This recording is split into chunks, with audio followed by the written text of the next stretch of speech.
So I'll just ask it for the third and final time. Hopefully this time we get a semblance of an answer.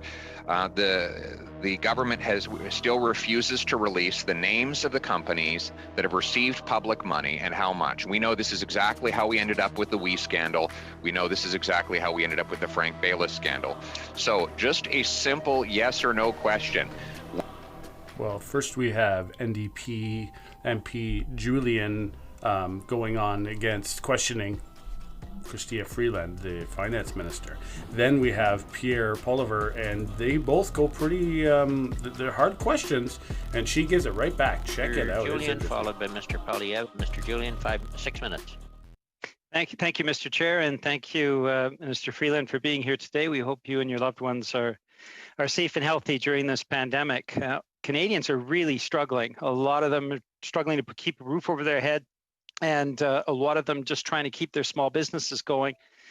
So it's very disturbing to find out from journalists who've been investigating some of the distribution of COVID relief that dozens of large Canadian companies have been using COVID funds to issue dividends, engage in stock buybacks, and even given executive bonuses.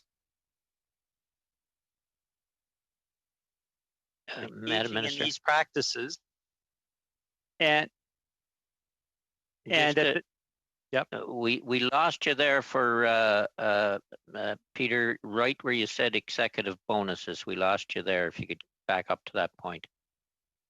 Thank you, Mr. Chair. Thank you very much.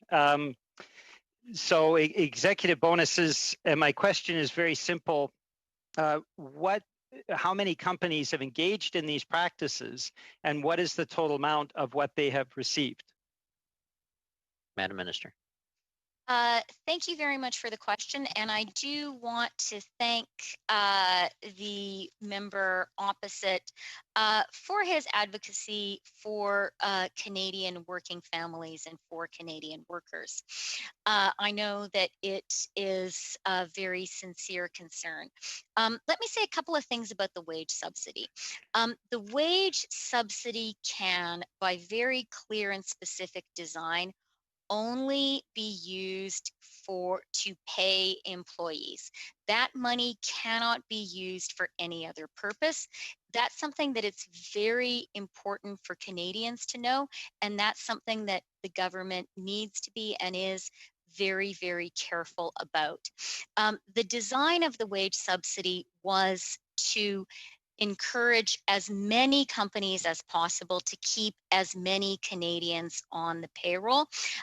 The wage subsidy has so far kept almost 4 million Canadians on the job, has kept them employed.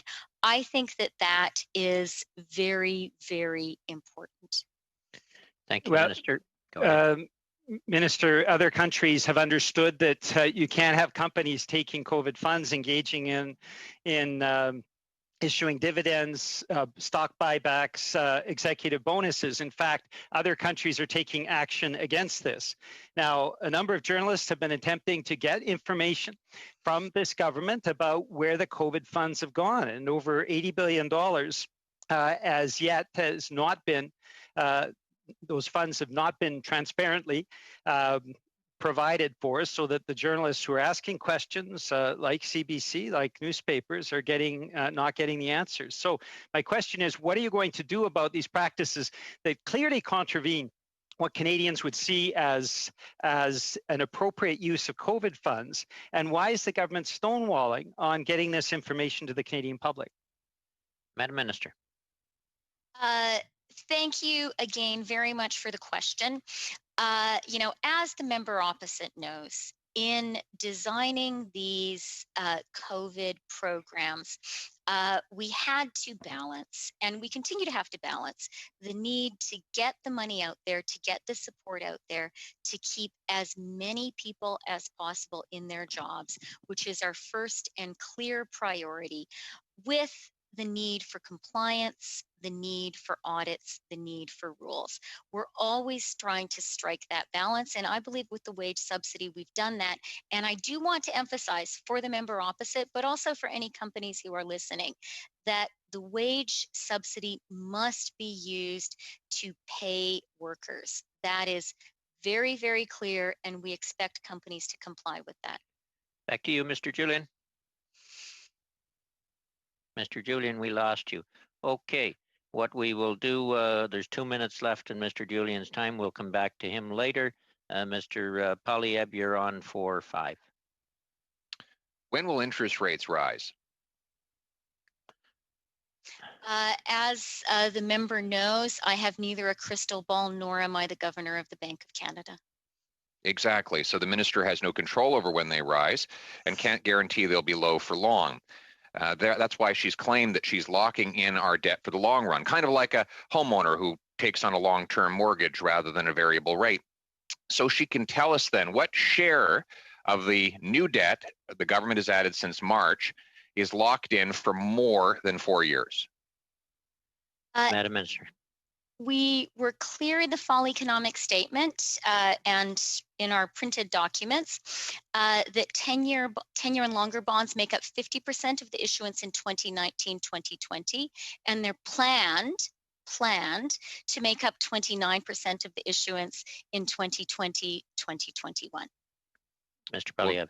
That clearly contradicts the data that's on page 139 of the fall economic update, which shows that the combination of short-term treasury bills and short bonds of 4 years or less equal 75% of all the debt that the government has issued since March, and that 10-year and up represent a combined 25%. In other words, 3/4 of the new debt is short-term and susceptible to sudden increases in interest rates. Why are you contradicting the data that's in your own report? Madam Minister. Mr. Chair, I'm in no way contradicting the data. In fact, the numbers I'm citing come from table A2.2 from the fall economic statement. And as I said, what that table shows is the reality, which is 10-year and longer bonds make up 15% of the 2019-2020 issuance. And our intention, our target, is that they should make up 29% of the 2020-2021. Right. So what share, back to the original question, what share will be for less than 4 years? Go ahead, Minister. Mr. Speaker, I'm sorry, it's not Mr. Speaker, Mr. Chair. We were clear in the fall economic statement of our plan to push out along the curve, and that is a prudent plan. It's something that we have signaled clearly to markets, and that was an important objective of the fall economic statement. Back to Mr. Poilievre. Just the share that are for 4 years or less. Madam Minister. I've been clear, Mr. Chair, about our government's intentions of moving to longer maturities. And yet the data in your own report shows that almost all of it is on short maturities and is susceptible to interest rate hikes, which you admit could come at any time. Now, the CBC reports, even the CBC is reporting that of the $240 billion of COVID spending, your government is refusing to release the company names, the recipients of that funding. Will you commit to publish all of the amounts and recipients, companies of COVID-related spending before we vote on authorizing another $700 billion worth of debt that you're now asking for? Yes or no? Madam Minister. Let me first just take issue, Mr. Chair, with the little slur there implicit in the CBC reports. As a former journalist, let me just say that the CBC is a fantastic news organization. I think it contributes hugely to the national fabric and the public discourse in Canada. So I couldn't let that pass. When it comes to what information members of parliament feel is necessary for them to be comfortable supporting our government's measures, that's going to be up to each member to make. Point of order. So back to what's the point of order? Just the length of the answers. Sorry, thank you. Ms. Jensen, the minister still had 2 seconds left on that answer, to be quite honest. Back to you, Mr. Poilievre.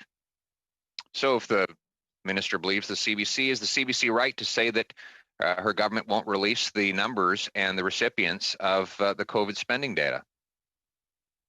Yes or no? Oh, sorry. Yeah, sorry. I thought I needed to be called on. Mr. Speaker or Mr. Chair, our government absolutely understands and values the importance of transparency, and we seek to release information, all the information that we can. I think people also understand that a tremendous job is being done by the CRA supporting Canadians and Canadian businesses. We will have to go back to Mr. Poilievre, and this will be the last question this round. Mr. Poilievre. So I'll just ask it for the third and final time. Hopefully this time we get a semblance of an answer. The government still refuses to release the names of the companies that have received public money and how much. We know this is exactly how we ended up with the WE scandal. We know this is exactly how we ended up with the Frank Bayless scandal. So just a simple yes or no question. Will the minister publish the company names and the amounts of all the grants that have gone to companies under the COVID relief program? Yes or no? You have 30 seconds for your yes or no, Madam Minister. That's a long yes or no. Just to be clear, Mr. Chair, the member is making some category confusions here. The We Charity, after all, never did receive the government support. We published detailed breakdowns for every period of the wage subsidy. That's the right thing to do, and we'll continue to do that, Mr. Chair. Okay, thank you. And Mr. Julian, you have 2 minutes coming to you. Are you ready for that now? Thank you, Mr. Chair, and my thanks to House of Commons IT, and I apologize for leaving so unceremoniously. I have to reiterate to the minister that it is important, this transparency and disclosure. She's been asked repeatedly. She's refused to say that this information would be given to the Canadian public, and I think that's unfortunate. Now, we've also seen during this pandemic an unprecedented $750 billion in liquidity supports being given to Canada's big banks under no conditions, unlike other countries where the liquidity supports came with conditions. What we've seen from Canada's banks is imposing interest and penalties. They, yes, did defer mortgages, but ultimately people will pay more at the end.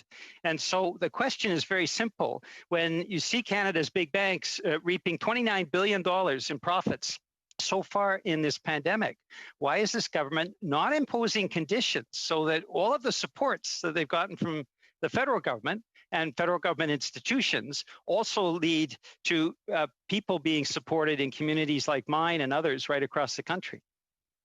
Madam Minister, and just to give Mr. Fragiskatis, he's the next one up, seeing as our list got jumbled. Madam Minister. Well, thank you, Mr. Chair. And let me start by saying one thing about the Canadian banking system. We have just been through, we are still in a deep economic crisis, our greatest crisis since the Great Depression. One of the things that our country has been relying on to get through the crisis is a sound and stable banking system. And as a reporter based in New York during the 2008-2009 financial crisis, I was able to observe the strength and the stability of the Canadian banking system, which really shone compared to other banking systems, the US and the British banking system, to take two examples. So that's actually a strength for our country.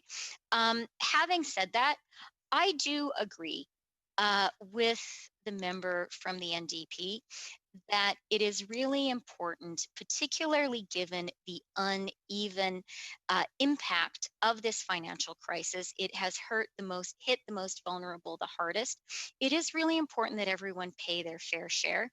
And that's why our government introduced in the fall economic statement last week concrete measures limiting the stock option deduction for people working at big companies. That's a significant and important step, and I'm glad that we were able to take it. Thank you. Thank you all. Turning to Mr. Fragiskatis, who will be followed by Mr. St. Marie. Mr. Fragiskatis, 5 minutes. Thank you, Chair and Minister. It's good to see you. Thank you for your testimony today.